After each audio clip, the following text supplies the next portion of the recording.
ನಾನು ಯೇಸುವಿನ ಮೇಲೆ ನಂಬಿಕೆಯನ್ನ ಇಟ್ಟಿದ್ದೇನೆ, ಆತನನ್ನು ಸ್ವಂತ ರಕ್ಷಕನಾಗಿ ಸ್ವೀಕರಿಸಿಕೊಂಡಿದ್ದೇನೆ, ತಪ್ಪದೇ ಸಭೆಗೆ ಹೋಗುತ್ತೇನೆ, ತಪ್ಪದೇ ಪ್ರಾರ್ಥನೆ ಮಾಡುತ್ತೇನೆ, ತಪ್ಪದೇ ಸತ್ಯವೇದವನ್ನು ಓದುತ್ತೇನೆ, ಹಾಗಾಗಿ ನಾನು ಕ್ರಿಸ್ತನಲ್ಲಿ ನೆಲೆಗೊಂಡಿದ್ದೇನೆಂಬುದಾಗಿ ಹೇಳುವಂತವರು ಅನೇಕರು. ಆದರೆ ಸತ್ಯವೇದವು ಹೇಳುತ್ತದೆ, ಆತನಲ್ಲಿ ನೆಲೆಗೊಂಡಿದ್ದೇನೆಂಬುದಾಗಿ ಹೇಳುವವನು ಕ್ರಿಸ್ತನು ನಡೆದಂತೆಯೇ ತಾನು ನಡೆಯುವುದಕ್ಕೆ ಬದ್ಧನಾಗಿದ್ದಾನೆ ಎಂಬುದಾಗಿ. ಅಂದರೆ ಕ್ರಿಸ್ತನಲ್ಲಿದ್ದಂಥ ಸ್ವಭಾವಗಳು, ಆತನಲ್ಲಿದ್ದಂಥ ಗುಣಗಳು, ಆತನಲ್ಲಿದ್ದಂಥ ಪರಿಶುದ್ಧತೆ, ತಂದೆಯ ಚಿತ್ತವನ್ನು ನೆರವೇರಿಸಬೇಕೆಂಬುದಾಗಿದ್ದಂಥ ಒಂದು ಪೂರ್ಣವಾದ ಸಮರ್ಪಣೆ ನಮ್ಮಲ್ಲಿ ಇಲ್ಲದೆ ಹೋದರೆ ನಾವು ಕ್ರಿಸ್ತನಲ್ಲಿ ನೆಲೆಗೊಂಡವರಲ್ಲ, ನಮ್ಮನ್ನೇ ನಾವು ವಂಚಿಸಿಕೊಳ್ಳುತ್ತಾ ಇದ್ದೇವೆ.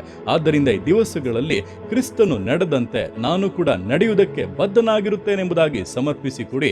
ಕ್ರಿಸ್ತನಲ್ಲಿ ನೆಲೆಗೊಂಡವರಾಗಿರುತ್ತೀರಾ, ನಿಮ್ಮ ಮೂಲಕ ಬರುವಂತ ಪ್ರತಿಫಲಗಳು ದೇವರಿಗೆ ಸಂತೋಷವನ್ನುಂಟು ಮಾಡುತ್ತದೆ. ಆತ ನಿಮ್ಮನ್ನು ವಿಶೇಷವಾಗಿ ಆಶೀರ್ವದಿಸುತ್ತಾನೆ.